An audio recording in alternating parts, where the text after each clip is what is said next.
Keguguran yang dialami Ashanti memang terasa seperti satu pukulan bagi Anang maupun Ashanti sendiri. Tapi apapun yang terjadi, hidup harus terus berjalan. The show must go on. Maka meskipun hati dibelit duka, Anang berusaha membangun suasana gembira bersama anak-anaknya. Mereka berencana liburan bersama agar adik baru yang diharapkan datang kembali. Dan demi menemani Ashanti, Anang pun mengambil cuti. Anak-anak pun seolah tak mau ketinggalan menghibur sang bunda. Pulang sekolah, mereka langsung ke rumah untuk menemani Ashanti. Aku terus terang bilang izin ke kantor juga untuk aku mungkin beberapa hari ini di rumah dulu bareng istriku. Dan Aurel Azriel juga biasanya kan suka pergi kemana-mana, ini beberapa hari ini dia bilang aku mau nemenin bunda aja deh, kasihan bunda. Bikin lagi, usaha lagi. Aku bilang sama Aurel sama Azriel, ayo berdoa lagi, ayo doain lah Pipi sama bunda mau usaha lagi. Ya dia bilang, makanya Pipi udah yuk kita berempat pergi jalan-jalan, meskipun gak usah jauh-jauh, berempat aja. Iya. Ntar lagi kan aku selesai ujian. Iya oke. Ya mudah-mudahan nanti ini habis selesai ujian mereka mungkin ya pergi kemana sebentar. Tidak hanya menjaga Ashanti bersama sang ayah, Aurel dan Azriel juga berusaha menikmati kehidupan di rumah baru. Di rumah megah dan mewah yang menjadi istana cinta Anang dan Ashanti, Aurel dan Azriel bahu-membahu membuat kue. Masih ada kehangatan dan kegembiraan untuk memupus kesedihan. Seperti inilah kegembiraan Aurel dan Azriel membuat kue di dapur rumah yang baru.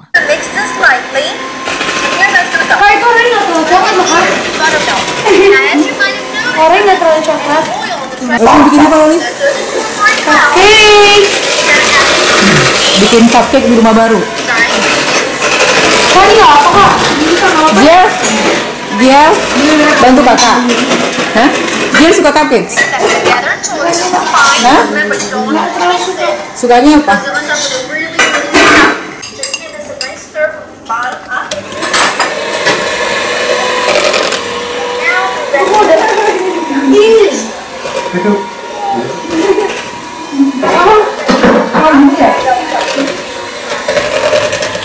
Telurnya itu pakai telur, bukanya. Bagus kok. Yeay, jadi. Kok ini pink gini sih kak? Itu Kayak coklat milk gitu ya? yang ini nih gagal. Yang ini kenapa lo? Kurang apa lo? Ini lupa pakai telur. Yang ini? Udah pakai telur. Wah, Loli udah pinter masak. Masaknya bersama-sama. Nanti pakai itu, pakai apa namanya lo? Di atasnya itu lo? Gak beli, aku lupa beli tadi. Ini belum, dia masih lembek kali nggak dalamnya. Masa? Coba ya. Tuh. Coba ya. Dari setrum. Hah. Males banget. Enggak, coba.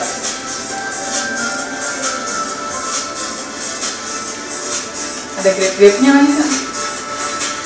Ya nggak sih? Itu tadi sudah udah. Enak loh? Rasa apa lo? Kurang manis. Udah. Kurang gula? Ya. Kebanyakan coklat? Bukan coklat nih sebenarnya. Iya sih ya, cocoa powder ya coklat sih, tapi dan sebenarnya aku pengen warnanya warna ungu. Cuma karena kebanyakan cocoa powdernya jadi warnanya gini. Kemarin sempat buat warnanya pink, tapi gak enak. Strawberry gitu loh? Iya, strawberry. Seneng Loli masak-masak di dapur ini? Suka banget. Emang udah didami-damin? Lalu? Yang dari dulu suka masak kok. Apalagi kalau ada pantry pasti masak terus. Yang ngajarin siapa lo? Lihat dari internet. Tapi hanya kue aja loh, nggak masak-masakan yang berat? Masakan yang berat juga bisa sih sebenarnya. Seperti apa? Nasi goreng bisa, terus ya banyak sih sebenarnya, cuma tinggal internet, beli bahannya selesai. Aku besok dering ding. Kak. Ya. Itu enak kan sebenarnya. Kamu sih suka? Tapi ada rasa grape. Di rumah baru yang menjadi istana cintanya itulah, Anang dan Ashanty menaruh harapan besar akan kehidupan baru yang lebih baik dari sebelumnya. Keduanya berharap segera bisa memberi adik untuk Aurel dan Azriel. Mungkin karena itu Ashanty begitu bersemangat saat benah-benah untuk pindahan.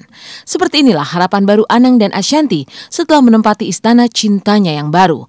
Ashanty merasakan bagaimana kesetiaan Anang dalam menjaganya. Di depan Ashanty, Anang seolah bersumpah untuk fight menghadapi apapun yang membahayakan Ashanty dan calon janin di rahimnya kala itu. Alhamdulillahnya hari pertama kita nempatin rumah baru, tiba-tiba aku baru ngeh kok aku telat seminggu ya gitu. Karena kan riwo sama syuting film, riwo sama pindahan gitu. Jadi kita aku nggak ngeh sama jadwal datang bulanku gitu. Tiba-tiba Mas aku udah telat seminggu, aku bilang gitu. Terus dia bilang coba cek deh gitu. Sempet aku cek negatif gitu. Jadi aku yang udah negatif deh udah gitu. Aku angkat kardus, kita pindahan, aku angkat barang, aku syuting sampai tengah malam. Nggak ada rasa gimana karena udah negatif gitu. Jadi terus tiba-tiba memang ini kuasa Allah ya, aku juga aku senangnya udah nggak bisa digambarkan seperti apa gitu. Tiba-tiba semalam tuh hari ke-9 aku telat kan. Tiba-tiba aku ngerasa kok perutku tuh kramnya nggak berhenti, kayak orang mau datang bulan tapi nggak keluar gitu. Aku bilang yang aku hamil enggak, tapi datang bulan ini nggak keluar ini. Ke dokter dia beli obat supaya cepat keluar, pikirnya kan gitu. Terus akhirnya Mas Anang yuk anterin ke rumah sakit di UGD. Masa krusial adalah 1, 2, 3 bulan ini masa krusial karena Danin belum kuat. Ini memang masa krusial. Aku wajibnya adalah menjaga benar. Pasti hal-hal yang memang akan membahayakan dua orang yang satu di dalam ini, aku pasti fight. Udahlah, ini belum milik, istilahnya belum rezekinya untuk kita dititipin, dan belum rezekinya juga Aurel Azriel punya adik. Sabar dulu, dan kamu terutama ya kepingin gendong anakmu, tapi ya adalah sabar. Jadi jangan direkat, cuman semua yang sudah lewat harusnya dipelajarin aja, bahwa kita harus berusaha yang akan datang lebih baik dari sekarang. Tapi tetap, aku bilang sama istriku, tapi tetap hal seperti ini adalah ketentuan ilahi. Jangan. Kadang orang yang udah usaha begini-begini, kadang masalah titipan ini nggak ada. Tak ada, atau dijaga-jaga jadi begini, nggak dijaga cuek atau kuat. Semua tidak ada yang bisa tahu. Jadi buat aku bahwa udahlah, ikhlas saja, sabar aja, pasrahkan aja sama Allah.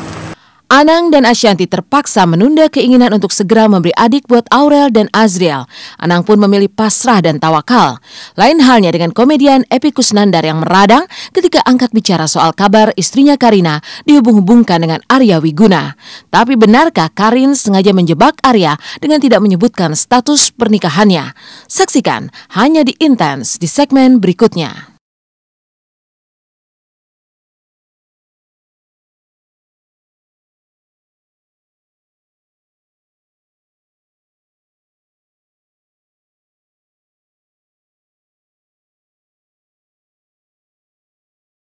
Tak kalah mengagetkan, pasca Arya Wiguna dikabarkan menggoda istri orang. Epy Kusnandar dan Karina sang istri akhirnya angkat bicara.